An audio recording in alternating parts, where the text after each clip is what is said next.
in the past 4 maps that they've actually played it. Not very promising. They last played it, let's see, on the 17th, where they lost to New England Whalers 16-9, which, to be fair, New England Whalers are one of the 2 undefeated teams at the moment, so I don't think it's exactly that terrible that they lost to them. And then they also lost to Team 1, also in MDL, which, again, I don't think is all too bad. Team 1 is the best team in MDL at the moment, so sure, it's 0-4, but 2 of those losses just in this season are to some of the best teams in MDL. So I think maybe they can still act as a bit of a kind of gatekeeper for some of these lower level teams, some of these teams that are struggling to really kind of break through to the upper echelon of MDL, like ex-Recon 5. And so I think there's actually a pretty decent chance that this could be a pretty decent game. ex-Recon 5 taking a gander over at their stats as well on Inferno. They have a 33% win rate out of a sample of 3 maps, so not exactly the most crazy of statistics to draw from. And the most recent time they played it, let me go ahead and take a gander. Surprisingly difficult to find. I want to say they played it relatively recently. Let's go ahead and click on it. Let's see, lineup, map 3. There we are. They last played versus Triumph in the Mythic League FPL Cup, where they lost 16-7. They don't have the best results, I'll be honest here. On the 2nd of September, I think one of their first matches, they actually had an L to Kinship where they lost 16-10. Kinship has actually been kind of a struggling team, so that's a mildly concerning result. And also, it's important to keep in mind that there is a new player on the roster for the ex-Recon 5 roster as well. They brought out Wolfie, and then they removed Wolfie. I don't know why there's multiple players with the name Wolfie in MDL, but it gets a little bit confusing. Let's just go ahead and use our imagination. One is like WOLFFE,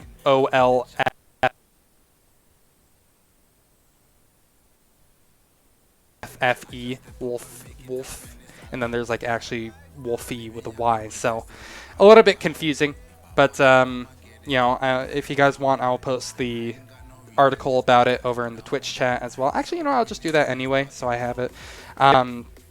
So, you know, they traded places, so out with one wolf into a new wolf. Not sure what to think about this whatsoever. Again, we're still waiting for players to get into the server at the moment, so you're going to have to bear with my ugly face for a little bit longer. I'm not really sold.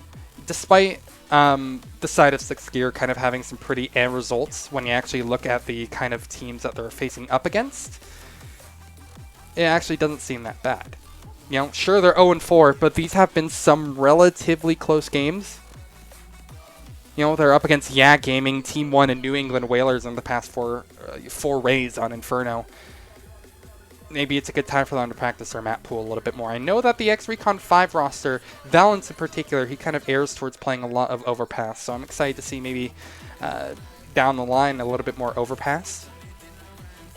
As for actual players to know, let me go ahead and take a gander at the other maps that they have played. ex-Recon 5 actually banned Mirage. They have a 25% win rate on it. Huh. They also banned Nuke, which CsGo have a pretty good record on. So it's understandable. Neither team really wants to try to go for some of the crazier maps here. But CsGo actually did opt to ban Overpass on their side. So, important. Important. I'm going to go ahead and swap over into the in-game feed so you can go ahead and see what I'm seeing as well. Again, still waiting for all the lovely players to join up in the server. God knows how long it's going to be, considering how... Basically, you always have to assume that the match is going to start 15 minutes later than it's actually scheduled to begin. But I guess now is a good time to talk about players to watch. Again, if you looked at the rosters for both teams heading into it,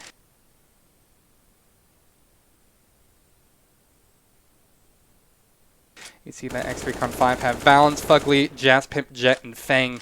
I'm personally a big fan. I'm always going to be on the Jazzpimp, I guess, train. He kind of hits some pretty crazy clips sometimes. He's a really solid player. Jet, he's a very flashy player, has some experience with Valence on past rosters as well. He was, I guess most notably, the They got second place in ESEA Open a couple of seasons ago, back when Valens was just basically just making a little farm team. And then they got moved up immediately to advanced. And they had some pretty middling results there. What I'm trying to say is that really anything can happen, and that's what makes this so interesting. Finally, we're getting into things here. The knife round to begin on Inferno. Again, my name is Ito if you're just joining.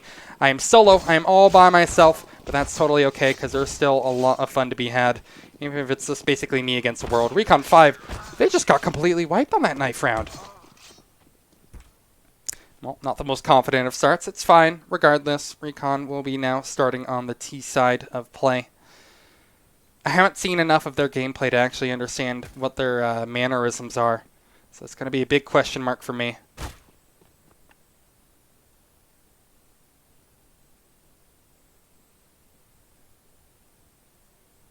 That's for the side of 6th Gear. Much like the last team that I actually casted, the side of Rebirth, I think that they like to play really patient, really slow when it comes to their CT pistols in particular. So I'm going to keep an eye on that, see how R5 try to play against it. Valens, of course, is the big brain behind it all, the data analyst for Evil Geniuses. Pretty much every teammate that he's had, the ones that I've talked to, have spoken really highly of Valens. Sure, he kind of sometimes struggles when it comes to actual numbers, but hey, he definitely has the brains to back it up here. He's gone to MDL multiple times. He used to play pro. Maybe he can do it again. Leaning off the charge here, battery. Again, kind of a preemptive peek over towards Banana with an HE right behind it. Actually be a kill going out over towards alt mid to start us off here, but I was more interested in that peek towards Banana and what it actually means for the side of 6th Gear. Considering now how they're moving up their setup towards A, I think this could actually be a real dangerous spot for R5 to start pestering with. They're down a player already, which is pretty huge in of itself. Valens with the smoke and flash on hand will basically need to find more than actually just tossing down the smoke. On the fly, he's going to toss down a Fnatic wall smoke. Battery will just leap upon that opportunity to find both kills. The round is basically done just like that. There's not really much of an opportunity for R5 to get back into it. And wow, okay.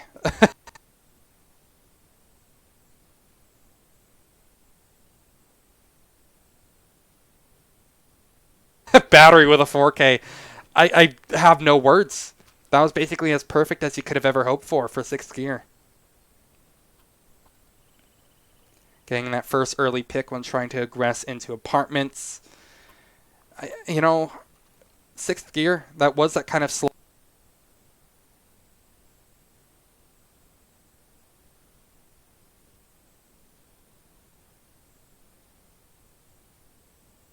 Slower approach than I thought, but I think that was more just kind of based off of how R5 were trying to spread out for map control early. Now they're going for something way more aggressive, something that I was expecting to see. See now, as they completely consolidate down towards the bottom of Banana. There's a little bit of lag in the Go TV I would like to mention, but it's totally fine. We should be okay. Joel's, I think, is going to make a couple of Recon 5 players not okay, as he's holding close with this pretty beautiful XM. It's going to be at least...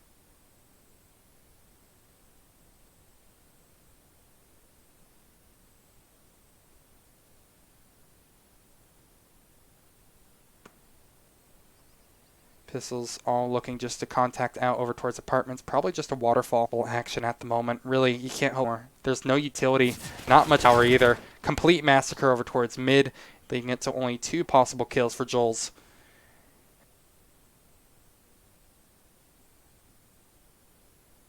And they're all spread out across the map, so it might just... Rounding the corner. Both teams just really patient on actually making contact, but there it is. The dam will break and the first kill will come through. 2 flawless rounds in a row for the CTs. It was more impressive to do it on the pistol, of course, but this isn't too shabby either. Lots of goose eggs for the R5 side. Freydude asks, who's my pick for this game? It's gotta be... I don't see any way that 6th Gear don't win this. I'm just going to try to think, like, this could legitimately be a 16-0. 6th Gear, they have played some pretty decent teams relatively close. Most recently, Yeah Gaming. But, I mean, now that they're sponsored, not just the Swedish-Canadian names that they were opting before, this is a legitimately scary lineup, and I think they could do some real damage, make towards the top of MDL.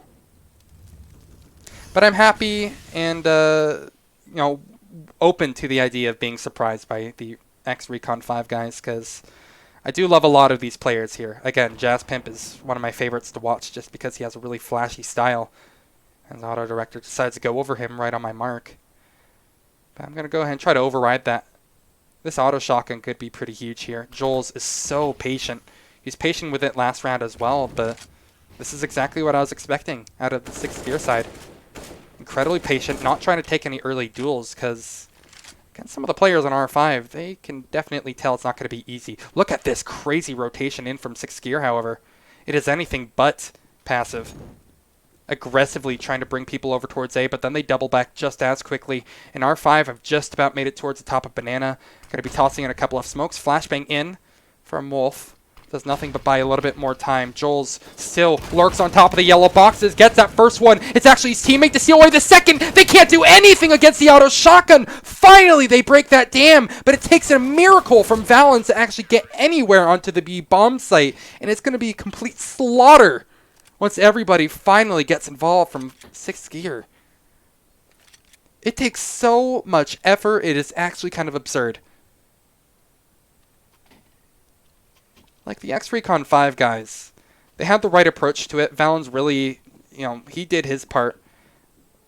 Getting the double entry, not something that I'm used to associating the big brain behind this team, but, this is workable, R5. Most likely not in this round. We're going to see something surprising. It should just be a nice little cleanup since they're up against a couple of upgrade pistols with CTs. The collapse will come through just as fast, and Valens will quickly find himself alone against 5 members. Actually has the potential to pick off a couple. He actually took down one of the hardest opponents of them all. Joel's loses the fight to a P250. And with that, Valens will try to sneak on behind the smoke, but Battery will spot it. No problem whatsoever. Find that kill from Graveyard. We'll be dragging him to the Graveyard as well. And Frey, this is exactly why I said I have to give a little bit of a bias towards 6th gear. If this next gun round goes away, I mean, again, I really think this could be a complete whipping. More guns on the table. Valens still the only player in this entire R5 side to find a kill. Makes it a real shock, gotta say. Now there's some well-timed aggression in from 6th gear. I mean, it's just, how can you play against this sort of thing? That's not anything that the CTs have done previously. First time they've been that aggressive, pushing through the smoke that's set towards top Banana, and then they just escape quickly. Sure, Castro, he sustained some heavy damage, but he can easily bandage up that wound and look to go on his merry way of holding down the site. Has a smoke, has a flash. That's enough to peel, buy a little bit of time for some rotates. There's so many options have been opened up. So many options, have been opened up for the 6th gear side. However, Recon 5, they have at least some sort of presence. Jazz Pimp, again, one of my favorite players to watch. Had a very quiet start, but almost everybody has on this T side. He's in a really aggro place, already halfway up towards Porch. But a strong setup is in place towards A, so I don't think Jazz Pimp can actually find anything here. He's going to have to basically take a 50-50 on which angle is being occupied. And if he gets unlucky, then round's basically over. This is a complete turning point.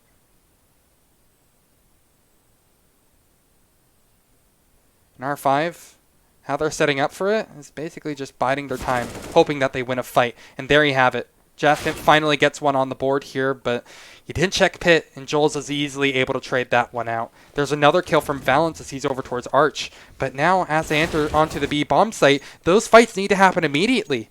And they don't, so, I mean, it's all over. Recon 5, they burned down the clock to the very last second, but there were so many conditions that had to be met for Recon 5 to actually win that round. And since they weren't, it's going to be a pretty brutalizing loss.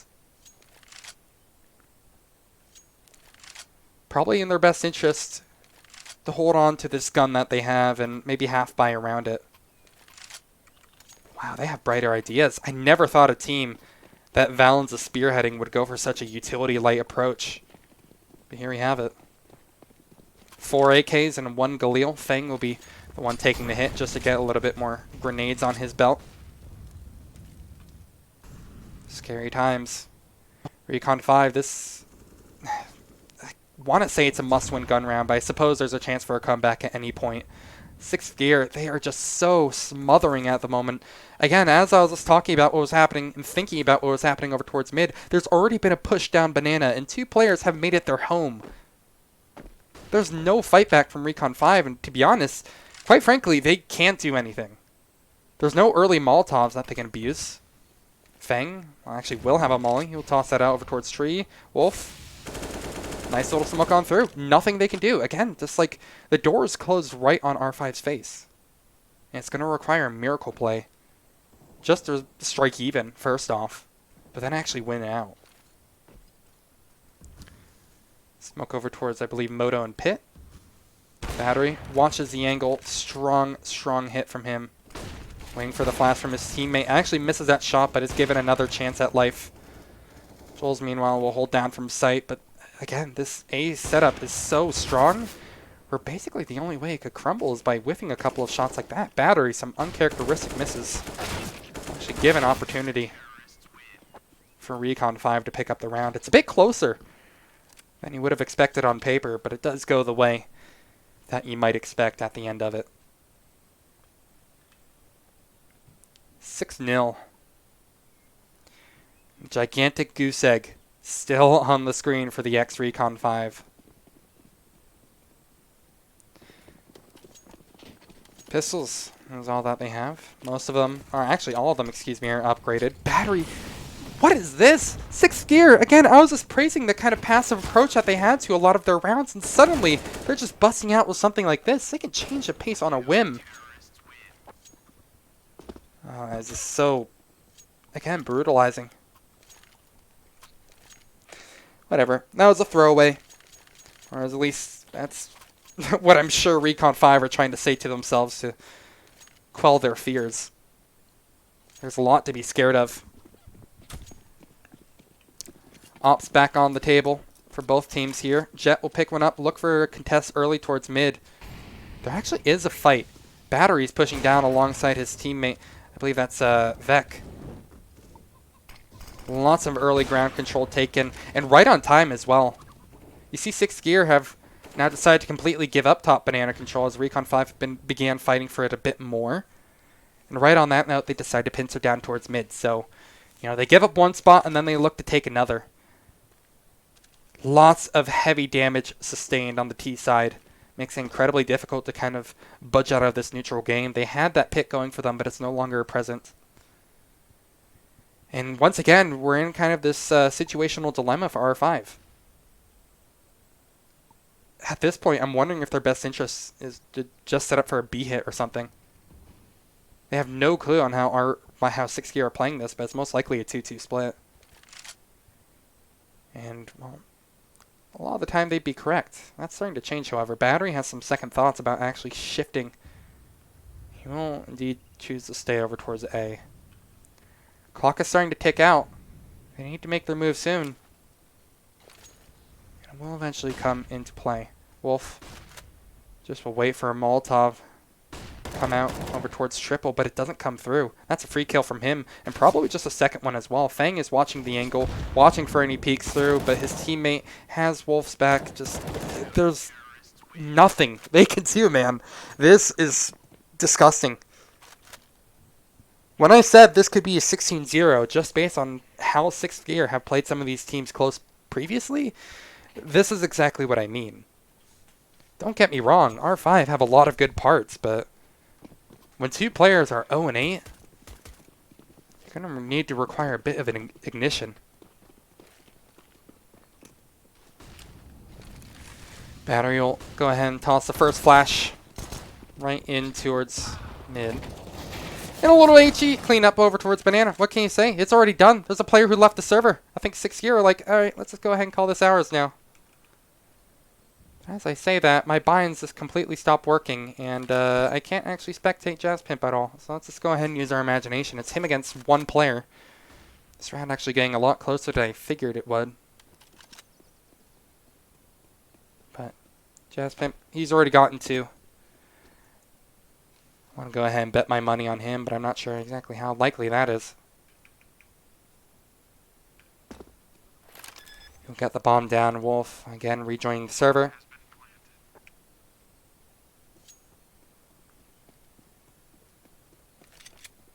And by the numbers, I mean, by all means, Battery should be able to win this, but with an op, at P250 is probably going to be his best interest, just to stick with that gun. He realizes it as well. Chablis just tapped the bomb, not looking the right direction. Jaspimp holds the corner. Oh, so patient from him. What a free round. Jaspimp in the 1-on-3 manages to trade out both of his teammates and actually find the round too. Sure, you can partially blame that on a player dropping from 6th gear, but all in all, that was impressive. A little bit of a pause. Recon 5, at least they get their first round, but it takes a lot of elbow grease to actually just kind of break past that neutral. I'm not happy with it, and I don't think it's a sustainable way to win them. You can't always rely on players like Jaspimp to go absolutely massive, but it's a start. They're going to have to obviously buy down everything they can. Freydu is saying 16-8 incoming. If you're right, I will buy you dinner. If you're actually correct, that's a 16-8 in favor of Recon 5. I will buy you dinner, and I will PayPal you $50. Or not and. I'm not that rich. That is how confident I am that it's not going to end up that way. Look, 6th gear are right back on to their crap. They're just pushing down, looking into alt mid. This is incredibly dangerous to do, especially off of how R5 have been playing these early rounds. Like, Battery, I don't know what exactly possesses him to go for something like that, but he somehow doesn't get punished for it. Emphasis on B. Wolf will just ask for a flash in. Peeks towards the top of Banana, doesn't spot anything, but he knows that players could be lurking behind that half wall, so he won't try to overstay his welcome. Smoke CT. Surely 6th gear have to realize that this is 99% a fake. There's no reason that R5 would go for an exec that early. With that, R5 actually find that first kill. It's traded out quickly by Vec, but it's kind of par for the course. Sometimes it just kind of is like that. Battery gets another one. And again, like I was thinking, it's very unlikely that Recon 5 actually managed to get out of this round further unscathed. This setup, once again, is being utilized once more from 6th gear. And it's ironclad. It really is ironclad. Battery, even if he dies, still has Joel's to hold the corner, hold the line. And although Battery will go down, Joel's actually can't hold the line. There's a little bit of lag here, but maybe a little bit of brain lag on some of these players. Actually give up a couple of these kills. Feng is stuck in a 1v2 this time. He isolates one fight, but it's not good enough. Frey, that is actually the Go TV skipping. I'm going to go ahead and toss it to me real quick because I got a new IP. I'm going to go ahead and toss it to this new IP real quick, and I don't want to leak it, so give me a moment. I'm dabbing for you.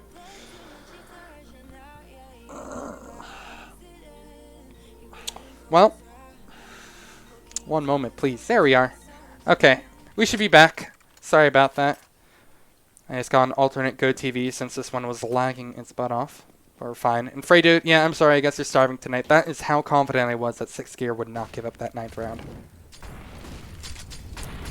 Good early HE in that fight for a Banana is starting to become a little bit more lethal from both sides of the equation. However, 6th gear will make it a quick subtraction problem. And we'll subtract a couple of players from the round. And R5, they're down to R3. Fugly, Jaspimp, and Jet. The only ones standing, and these are players that I feel like I've probably casted the most. So, you know, at least I have my bias in that respect. Okay, so Molotov out, flushes porch side. But you see, that's actually some pretty good information. Fugly seeing that no one actually peeked out from porch means that it's 99% going to be a player sitting on balcony and another in pit or something in the sort. Or they're just going to go back to that default that has been doing them so well. They're sitting on this brackets control in 6th gear. They're starting to actually run away from the B bomb site. You see how bomb is still kind of handled towards the bottom of Banana. 50-50. Won by Vec. kind of is the final nail in the coffin, to be completely honest. Again, one of those scenarios where you're going to have to see absolute magic come through. What's their best opportunity at this point? Saving their guns. Almost surely. But I'll be honest, I don't think either of these guns are exactly secured as safe. Jet is basically a walking $6,000 at the moment, and I'm pretty sure CsGo are going to look to chase this one down. Their money isn't incredible. I'll be damned. They actually are just going to hold on to it. They don't want to give up anything.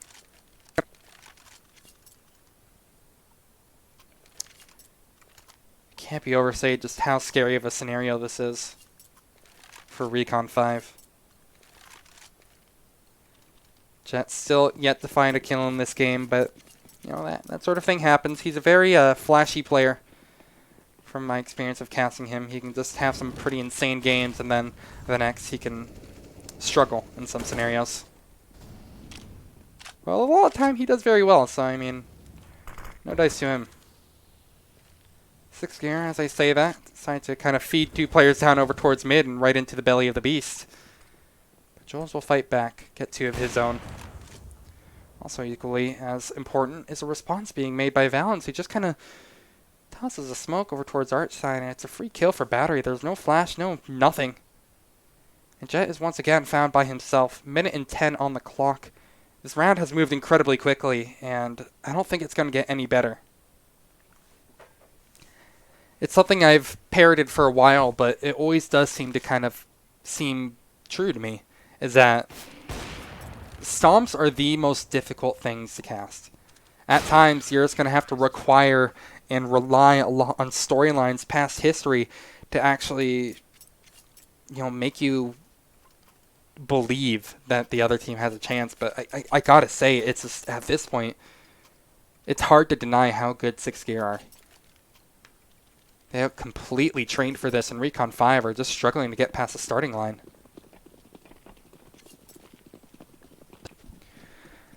They change up their pace oh so much as well. Like Battery, you saw how previously, just a couple of rounds prior, he was smoking and looking towards alt mid. Now it's actually going to be Joel's peeking out from apartments. There's a nade kill in the mix of there somewhere. It's crazy. They just change up what they want to do every round, and they seem to have pretty good success at it. Fang, at least we'll try to get one back in favor of his team, but the artillery is really not there.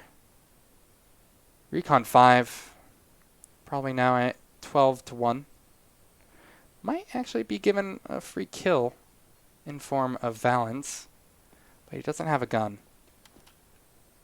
Castro's heard that. He's going to be on the prowl, looking to chase down Valens. Still a minute on the clock. Valens could burn down this clock, trying to eke out a kill if he wanted. Oh, there we are. Very nice of him to let Valens get the bomb down first. Bit of spray down. Castro is going to be working on his spray control. Whoa. Battery, you're just going to do that to him? You're just going to steal the defuse? It's really messed up, man. Really messed up. 12-1. This is just absolutely brutalizing. I mean, this is just too bad, man. I can't even understand. I mean, they're just getting so confident in CsGo. Look at this. Battery this round is going to, considering he has a smoke out, he's going to smoke and try to push alt mid. Yep, there he is. Or no, he isn't. Oh, he's going to try to be a bit of a ninja about this one. Sneaky play. I like it. But I also like a little bit more emphasis again being brought out from the T side over towards Banana. Banana is always the most interesting part of the map to focus on. What is this? They're contesting it! No flash, no nothing! And it still works out! What in the hell are they doing? CsGo, what do you eat for breakfast, my man? That is just so insanely abrasive. I don't even know. That is the kind of play that you only make when you're up 12-1. Just full confidence, man. This has been such an unreasonably unbalanced game. But stuff like that just kind of shows off why CsGo just are really... I mean... What can you say that hasn't already been said? I sound like a broken record. But it's the same stories, just in a different round. Crazy play. Over the top. Probably unnecessary. At least this time it's getting punished. Quick on the rotate, however, will be Battery, who somehow wins that fight. Again, I'm just lost for words. It's Fugly against 2. And 20-ish seconds left on the time. He'll go down before that ticks down to even the 15-second mark. And this is looking to be another incredibly one-sided game, possibly a 16-1 on our hands. It all comes down to this last one of this first half. I want to believe, but feels like I might need a little bit of motivation from Recon 5. Jet still yet to find a frag this game. He has not been having the best time, and that won't change for round number 15. He's double James Bond at the moment. He is 0-0-14. 0-1 and 14, excuse me. He's no longer James Bond. 6th gear. They hear the top banana control being taken from R5 and most likely know that they're going to be trying to go for a quick ex-Recon in. They're using some util, falling back. I was going to say, is this a potential fake from them? But even if it is, I still think that isn't in their best interest. I think cancel, go B once more might be their best idea. They're walking up. They didn't use all their util, so they still have a couple of smokes to work with. Double mollies as well. And a flash up. That will begin the fight for a bomb site here. And Battery will be more than ready for the challenge here. 2 kills. He's done, again, more than what his job description provided. And he can just kind of sit on his laurels and wait for his teammates to do the rest. Joel's in a very sneaky position. Kind of a one-and-done position, to be completely honest. But it's going to be good for possibly even both kills here. There it is. The trade through as well. In 6th gear. They take a dominant hold on this game.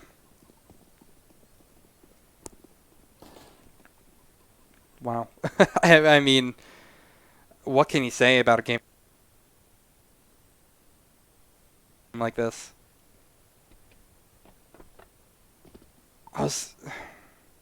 Again, when you look at the HLTV stats, looks can be real deceiving.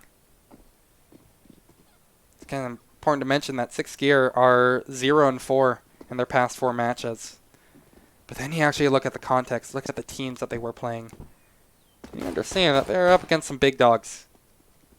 And previously playing against Yak Gaming, playing against Team 1 and New England Whalers, all of those being teams that are at the top, the very top of MDL, if not beyond.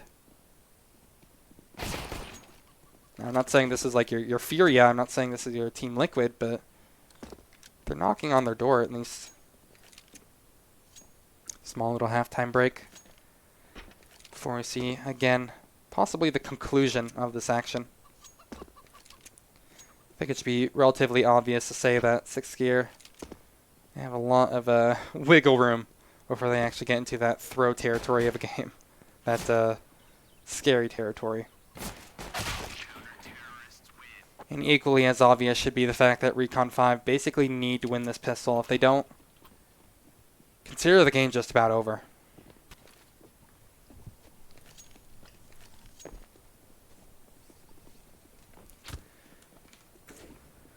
It's nice to have a bit of a break, though.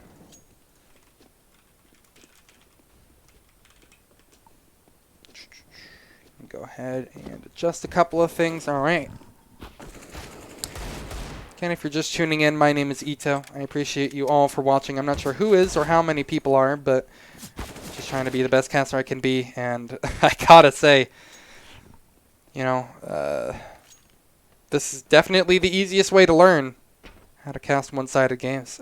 I mean, 2 16-1s possibly is going to be on my MDL diet for tonight. And that's just absurd to think.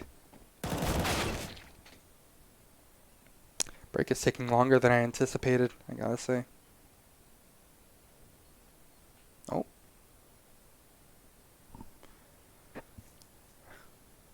Takes much longer, I might just toss it to a little bit of music. I feel like now's the time where like ESEA plays their ads. And yeah, Frey, I mean, again, 2 16-1s. It's like sometimes games like this just happen, but my lord, I feel like the most biased caster in the world in favor of the winning team. But then you just go ahead and like look at this.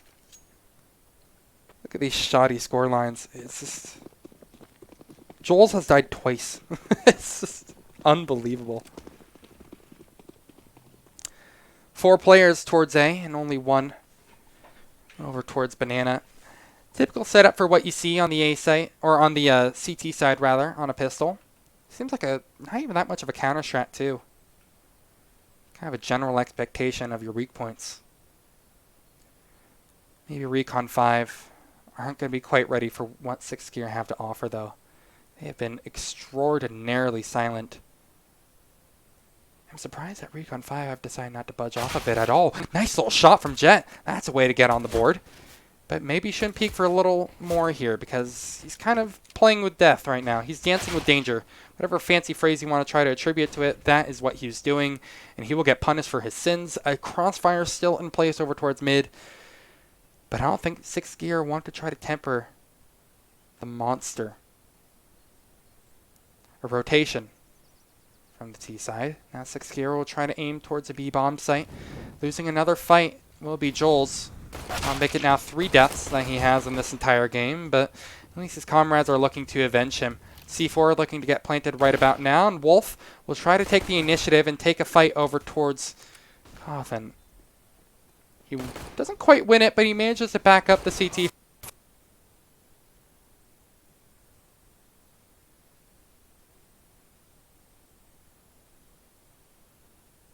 For a little bit longer here. Awkward exchange is made from his teammate, and it's going to be left all up to Wolf against 1 player here. That's the right idea actually on where Fugly is. And that could have actually ended right there, but it doesn't. Fugly has the kit, has the shot, and has the round. The most important round of the entire game, and Fugly will win it. He has the experience. My boy from Arizona is delivering in spades. I can't get excited, man. That's only 1 round, and CsGo got that down to the very bitter ends where, to be honest, this is possibly even a better scenario. Recon 5, obviously they got to force up everything they can possibly hope for. You see an M4 in Fugly's hand. But there's an AK on CsGo, there's Galil's, there's a Tech 9, which probably is the most underwhelming of all those, as you might imagine. But the flash in, a little bit of a catalyst. This could easily swing the other way. Banana hard fought for a really nasty spray from Fugly. Doesn't quite amount to anything. Valens needs to try to extend for this M4 if he still possibly can, but he loses the 50-50. And that might be one of the final nails in the coffin once more. To borrow a phrase that I used previously, these are fights that Recon 5 can't afford to lose, but they keep on trying to face off time and time again. At least Jet is able to fell the bomb carrier, and he gets another one on top of it. He's gotten 3 kills so far this game, and all of them have been incredibly important. But now he has to do even better. 2 more to find. 12 HP. Kind of really hoping for a lot, I gotta say. CsGo are playing this pretty great too. Look at the util that they have. Smoke probably not even necessary a lot of the time. But they'll toss down a flash behind it for good measure. Jet peeking right past them. Will lose immediately. That was exactly why I was so scared for CsGo to lose that first pistol. They got the bomb down. They made it down to a 1v1. They were never out, you know, they were never in the clear. Possibly one of the final hurrahs, if not the final hurrah for Recon 5. Or ex-Recon 5, I should say. With pistols and a single FAMAS to kind of really bet your hopes on.